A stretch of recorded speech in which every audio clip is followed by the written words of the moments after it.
أعوذ بالله من الشيطان الرجيم بسم الله الرحمن الرحيم رب اشرح لي صدري ويسر لي أمري واحلل عقدة من لساني يفقهوا قولي واجعل لي وزيرا من أهلي يا رب زدني علما يا رب زدني علما يا رب زدنی علما۔ السلام علیکم ورحمۃ اللہ وبرکاتہ۔ میرے پیارے بچے، میرے شہزادے بچے، میرے ہونہار بچے، میرے ذہین و فطین بچے، اللہ تعالیٰ آپ کو آسانیاں فراہم کرے اور اللہ تعالیٰ آپ کو مومن بننے کی توفیق عطا کرے، آمین ثم آمین۔ آئیے دیکھتے ہیں پچھلے آیات میں ہم نے کیا پڑھا۔ پچھلی آیات میں حضرت موسیٰ علیہ السلام کے اعتراضات کو لے کر حضرت خضر علیہ السلام ان کاموں کی وضاحت کر رہے ہیں جو بظاہر تو اچھے نہیں تھے، لیکن اللہ کی عطا کردہ علم کے مطابق وہ ٹھیک تھے۔ اگر وہ کشتی میں سوراخ نہ کرتے تو بادشاہ ان کی کشتی چھین لیتا اور ان کا روزگار ختم ہو جاتا، اور لڑکے کو انہوں نے قتل کیا کہ بعد میں اللہ انہیں نیک اولاد عطا فرمائے گا۔ آج ہم پڑھیں گے سورۃ الکہف کی آیت نمبر 82۔ وَأَمَّا الْجِدَارُ، اور رہی دیوار، فَكَانَ لِغُلَامَيْنِ، تو تھی وہ دو لڑکوں کی، یتیمین جو کہ یتیم تھے، فی المدیناتی، اس شہر میں، وَكَانَ تحتہ، اور تھا اس کے نیچے، کنز لہما، خزانہ ان دونوں کا، وَكَانَ أَبُوهُمَا صَالِحًا، اور تھا ان دونوں کا باپ نیک، فَأَرَادَ رَبُّكَ، تو ارادہ کیا تیرے رب نے، اَن يَبْلُغَا أَشُدَّهُمَا، کہ وہ دونوں پہنچ جائیں اپنی جوانی کو، وَيَسْتَخْرِجَا، اور وہ دونوں نکال لیں، كَنزَهُمَا، اپنا خزانہ، رحمتم من ربی، یہ تیرے رب کی رحمت کی وجہ سے ہے، وما فعلتہ، اور نہیں کیا میں نے اسے، ان امری، یعنی یہ سب کام اپنی مرضی سے، یعنی کہ میں نے نہیں کیے، ذالک تعویل، یہ حقیقت ہے ان باتوں کی، ما لم تسطع، جو نہیں کر سکے تم، علیہ صبرا، اس پر صبر۔ حضرت خضر علیہ السلام نے کشتی میں سوراخ کرنے اور لڑکے کو قتل کرنے کی حقیقت کی وضاحت کر دی، تو اب اس آیت میں حضرت خضر علیہ السلام دیوار کو تعمیر کرنے کی وضاحت فرما رہے ہیں کہ وہ دیوار جو ہے شہر کے دو یتیم لڑکوں کی تھی۔ یہ حضرت خضر علیہ السلام کے تیسرے اور آخری عمل کی حکمت ہے، ایک ایسے شہر میں جہاں کے لوگوں نے ان کی مہمان نوازی بھی نہیں کی تھی، ایک گرتی ہوئی دیوار کو بغیر کسی اجرت کے سیدھا کر دیا۔ اب حضرت موسیٰ علیہ السلام کو یہ بات بھی بڑی عجیب لگی، تو رائے دی انہوں نے کہ کم از کم آپ مزدوری ہی لے لیتے۔ اب حضرت خضر علیہ السلام انہیں حقیقت بتا رہی ہیں کہ یہ دیوار دو یتیم بچوں کی تھی اور اس کے نیچے ان کا خزانہ موجود تھا۔ اگر دیوار گر جاتی تو خزانہ ظاہر ہو جاتا اور ممکن تھا کہ بے ایمان لوگ اسے لوٹ لیتے، اس لیے اللہ تعالیٰ نے اپنے حکم سے دیوار کو محفوظ کرا دیا تاکہ جب دونوں بچے بڑے ہو جائیں تو خود اپنا خزانہ نکال سکیں۔ دیکھیں، اللہ تعالیٰ نے اس آیت میں ایک خوبصورت پہلو بیان فرمایا ہے کہ ان کا باپ نیک آدمی تھا، یعنی یتیم بچوں کا باپ ایک مومن آدمی تھا۔ والد کی نیکی کا اثر اس کی اولاد پر بھی پڑا۔ اللہ تعالیٰ نے ان یتیم بچوں کی حفاظت ان کے صالح والد کی برکت سے فرمائی۔ سمجھ آئی نا کہ والد نیک ہیں تو اولاد پہ اس کا اثر ہوتا ہے، اس سے معلوم ہوتا ہے کہ انسان کی نیکی کا فائدہ اس کی اولاد تک بھی پہنچ سکتا ہے۔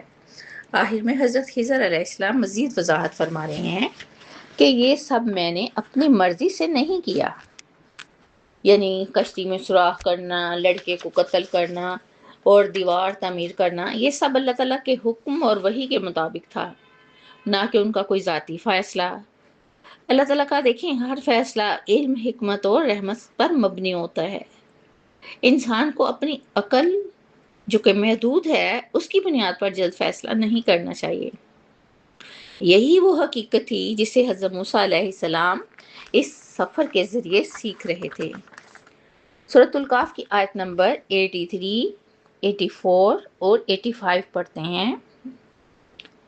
وَيَسْأَلُونَكَ، اور وہ سوال کرتے ہیں آپ سے، عن ذی القرنین، ذی القرنین کے بارے میں، کل فرما دیجیے سأتلو علیکم من قریب میں پڑھ کر سناؤں گا تم پر منہ ذکر اس سے کچھ ذکر انا مکننا ہم نے اقتدار دیا اس کو فی الارض زمین میں وآتیناہ اور ہم نے دیا اسے من کلی شیء اسے ہر قسم کی چیز سے سبابا کچھ ساز و سامان۔ نیکسٹ آیا ہے فَأَتْبَعَ سَبَبًا پھر وہ چلا ایک راہ پر۔ آیت نمبر 83 میں اللہ تعالیٰ حضرت محمد صلی اللہ علیہ وآلہ وسلم کو بتا رہے ہیں کہ لوگ آپ سے ذوالقرنین کے بارے میں سوال کرتے ہیں۔ آپ جانتے ہیں کہ مشرکین مکہ اور اہل کتاب آپ صلی اللہ علیہ وآلہ وسلم کی نبوت کو جانچنے کے لیے اور آزمانے کے لیے سوال کیا کرتے تھے۔ اب واقعہ اس طرح ہے کہ قریش نے یہود جو تھے مدینہ کے، ان کے مشورے سے آپ سے 3 سوالات کیے تھے۔ پہلا سوال ہم پڑھ چکے ہیں کہ اصحاب کہف کے بارے میں تھا، دوسرا سوال روح کے بارے میں تھا کہ روح کیا ہوتی ہے، اور تیسرا سوال ذوالقرنین کے بارے میں تھا۔ اب ان سوالات کا مقصد یہ دیکھنا تھا کہ آیا آپ صلی اللہ علیہ وآلہ وسلم واقعی اللہ کے رسول ہیں یا نہیں۔ اللہ تعالیٰ نے فرمایا ان سے کہہ دیجئے کہ میں تمہیں ذوالقرنین کا کچھ حال سناتا ہوں۔ غور کریں کہ قرآن نے فرمایا ان کا کچھ ذکر، نہ کہ پوری زندگی کا بیان۔ اس بات سے ہمیں پتہ چلتا ہے کہ قرآن پاک تاریخ کی ہر تفصیل بیان نہیں کرتا، بلکہ وہی بیان کرتا ہے واقعات جس سے ہدایت اور سبق حاصل ہو۔ آئیے دیکھتے ہیں کہ ذوالقرنین کون تھے۔ قرآن نے انہیں ایک نیک، عادل اور طاقتور حکمران کے طور پر پیش کیا ہے، جسے اللہ تعالیٰ نے اقتدار، وسائل اور اسباب عطا فرمائے تھے۔ انہوں نے اپنی طاقت کو ظلم کے لیے نہیں بلکہ عدل قائم کرنے، کمزوروں کی مدد کرنے اور اللہ کی اطاعت کرنے کے لیے استعمال کیا۔ آیت نمبر 84 میں اللہ تعالیٰ فرماتے ہیں کہ ذوالقرنین کی اصل طاقت ان کی اپنی نہیں تھی، بلا کس کی تھی؟ بلکہ اللہ کی عطا کردہ تھی۔ اللہ تعالیٰ فرماتے ہیں کہ بے شک ہم نے ذوالقرنین کو اقتدار بھی دیا، مضبوطی اور اختیار بھی دیا۔ وہ ایک ایسے حکمران تھے جنہیں مختلف علاقوں تک سفر کرنے اور وہاں نظام قائم کرنے کی قدرت حاصل تھی۔ آپ غور کریں، اللہ تعالیٰ فرماتے ہیں کہ ہم نے اقتدار دیا، یعنی مضبوطی۔ اللہ نے کیا کیا؟ مضبوطی عطا کی۔ اگر مضبوطی عطا کی تو کس نے کی؟ اللہ نے۔ اختیار دیا، کس نے دیا؟ اللہ تعالیٰ نے۔ دیکھیں انسان ان نعمتوں کا امین ہے، امانت دار ہے، مالک نہیں ہے۔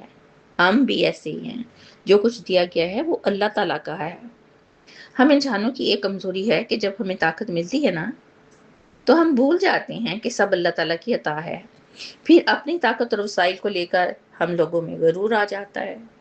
پھر ہم کہتے ہیں کہ یہ سب میری قابلیت کی وجہ سے ہے، یہ میری محنت ہے، میری عقل ہے، میری منصوبہ بندی ہے، میں نے کیا ہے، یعنی کہ سارا کچھ ہم کہتے ہیں کہ ہم نے کیا ہے۔ اس لیے میں اس محنت تک پہنچا ہوں۔ اب مثال کے طور پر قارون نے کہا یہ مال مجھے میرے اپنے علم کی وجہ سے ملا ہے۔ ہم اللہ تعالیٰ کی نعمت کو دراصل اپنی قابلیت کا نتیجہ سمجھتے ہیں، اور پھر یہی غرور ہماری ہلاکت کا سبب بنتا ہے۔ اسی طرح فرعون نے اپنے حکومت پر تکبر کیا تھا نا، اور خدائی کا دعویٰ کر بیٹھا تھا۔ اب اس کے برعکس ذوالقرنین کا کردار دیکھیں کہ اللہ تعالیٰ نے اسے عظیم سلطنت، بے شمار وسائل اور مضبوط اختیار عطا کیا، لیکن انہوں نے کبھی یہ نہیں کہا کہ یہ سب میری طاقت کا نتیجہ ہے۔ آیت نمبر 85 میں فرمایا گیا کہ پس اس نے، یعنی کہ ذوالقرنین نے اختیار کیا یا پیروی کی اور ایک راہ پر چل پڑے۔ یہ 2 لفظوں کی آیت ہے، اپنے اندر گہرا پیغام لیے ہوئے ہے۔ اللہ تعالیٰ نے انہیں جن نعمتوں سے نوازا تھا انہی کے بارے میں فرمایا جا رہا ہے کہ ذوالقرنین نے کس طرح ان اسباب کو استعمال کیا، یعنی کہ جو مال و دولت پاس تھی، جو عقل دی تھی اللہ تعالیٰ نے، یعنی وہ صرف نعمتیں ملنے پر خوش ہو کر نہیں بیٹھ گئے، بلکہ عملی اقدام کیے، سفر شروع کیا اور اپنی ذمہ داری ادا کرنے کے لیے نکل کھڑے ہوئے۔ اس آیت کا مطلب ہے کہ انہوں نے اللہ تعالیٰ کے عطا کردہ وسائل، علم، منصوبہ بندی، مواقع، ہر چیز سے فائدہ اٹھایا۔ اب ذرا ہم اپنے رویوں پر غور کریں۔ ہم کیا کرتے ہیں؟ ہم ان وسائل پر سانپ بن کر بیٹھ جاتے ہیں۔ یاد رکھیں جس انسان کے پاس جتنا مال ہے نا، اس پر ذمہ داری اور بھی زیادہ ہے۔ اسے چاہیے کہ سب سے پہلے اللہ کی رضا کو سامنے رکھے، ہر فیصلے کو یہ سوچ کر کرے کہ میرا رب کے اس بارے میں میرے رب کے اس بارے میں کیا احکامات ہیں۔ پھر اس مال کو انصاف کرنے، عدل قائم کرنے کے بارے میں سوچنا چاہیے اور اپنے وسائل کو لوگوں کی بھلائی کے لیے خرچ کرنا چاہیے۔ کیا کرے وہ؟ ضرورت مندوں کی مدد کرے، کمزوروں کا سہارا بنے۔ آپ کا تھوڑا ساتھ دیا ہوا ہیلپنگ ہینڈ جو ہے زندگی بدل دیتا ہے انسان کی۔ اگر صلاحیت ہے تو معاشرے کی اصلاح میں حصہ لے کے دیکھیں۔ صرف اچھے ارادے کافی نہیں ہوتے، عملی طور پہ کچھ کرنا پڑتا ہے، محنت کرنی پڑتی ہے، اور مستقل مزاجی بھی بہت ضروری ہے۔ اور سب سے اہم بات یہ کہ کبھی غرور نہ کرے۔ ہر کامیابی کے بعد یہ احساس باقی رہے کہ یہ سب میرے اللہ تعالیٰ کی عطا ہے۔ خوبصورت باتیں ہیں، خوبصورت آپ بچے ہیں، آپ پہ فٹ بیٹھتی ہیں، آپ ہی کریں گے سب کچھ۔ اسی کے ساتھ مجھے اجازت دیجیے، ہنستے رہیے، بستے رہیے، خوش رہیے، آباد رہیے، اللہ کی امان میں رہیے۔ انشاءاللہ پھر ملیں گے، تب تک کے لیے اللہ حافظ۔